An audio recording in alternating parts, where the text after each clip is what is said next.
For the sake of ease, I'm just going to refer to this violin now as the Baroque violin. Okay, it isn't yet, but it's getting there. Today I'm going to work on the fingerboard.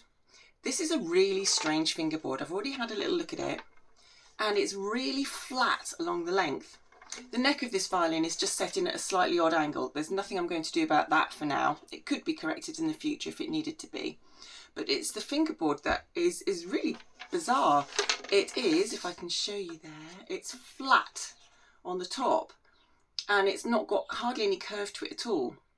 If this was just a normal violin that I was setting up as normal, I would take my fingerboard template and have a look down it and see what the fingerboard was doing, and I don't think I'd be able to save this fingerboard because there's just not enough curve on it. However, Baroque violins had a different radius. So the normal radius of a fingerboard for a violin is 41mm. For a Baroque violin it's 52mm, and this might work in my favour. I've made a very quick cardboard template, but it's accurate as I need it to be at the moment.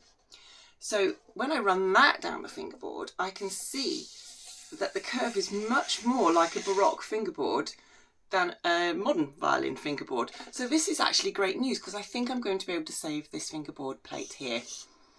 I'm just going to have to take wood off each side, and then I think I can make it work. First things first though, I think I'm going to have to take the top nut off and then I can get to the fingerboard properly. I've got a little jig. It shouldn't be held on with very much, and I'm just going to take a hammer and hopefully just tap it off. There's not much top nut sticking up, so it's very difficult to get any purchase on it. And that has been glued on with too much glue, so that's marvellous. This is going to take me a little while. Oh, no it didn't. It's come off. So I think the next thing is to start taking a plane to this fingerboard. I'm going to be using my lovely little plane for this. It just fits in the hand really nicely and works really well. But first things first, I just need to check the dish in the fingerboard. And what I mean by that is the hollow in the middle of the fingerboard, which allows the string to vibrate. Because this violin is going to be fitted with gut strings, I'm going to be very careful that I've got enough dish, because they will be slightly more flexible than modern strings and I don't want them to buzz. So just with a straight edge, a ruler edge is fine. I'm just going to check along the length. Oh, and actually there's no dish at all. There's a great big bump in the middle. So that's where I shall start. Don't be alarmed. As I'm planing, all the wood is coming off and it's coming out like a pale wood. It's not an ebony fingerboard, it's an ebonized fingerboard, which again works in my favour, because with Baroque instruments, they wouldn't have had solid ebony fingerboards, they would have had a thin ebony veneer. So in this case, I should just repaint it. So it will look a bit odd while I'm working on it.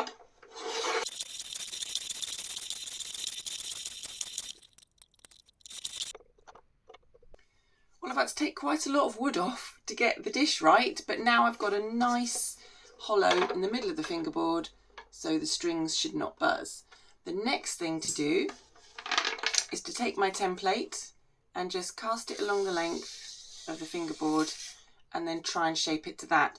I'm limited because I haven't got a huge amount of thickness on the sides, especially down the bottom here, and certainly not here. I don't want to take any more wood out of there. Ideally I want it nice and level all the way along. You can see on that side that with putting the dish in, because the fingerboard was so far out of whack, I've had to take a lot off here. So I'm going to try and even it out and just fertile it the best I can, and let's see how far we can get with that.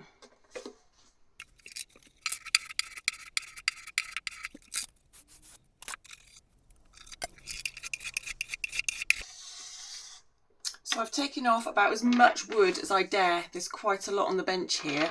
We are pretty much at the right radius arc here, and I've got a dish in the fingerboard. I do still have some room at the edges, but I mean this is getting quite thin here now, so I'm stopping there, and then next time we'll move on to sanding and just putting the finish on the top of it.